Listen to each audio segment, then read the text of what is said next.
lovelies, how's your week been? Well, today we've got this simple oval mirror. I got it from Pimlico. Came up with this design idea whilst in the train.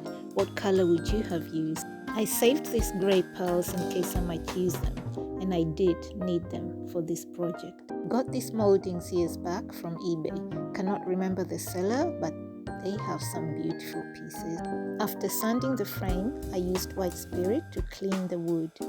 Guys, I actually used this Wilko PVA wood glue to install the grey pearls onto the frame, and it worked. This masking tape with some newspaper was great to stop the paint from going onto the mirror.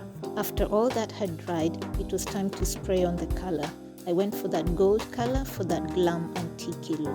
This is it, guys. Simple and cute. I'm actually happy with how it came out. Leave a comment and let me know what you think. Thank you for watching. Did you get inspired to create your own? Leave me a comment and let me know.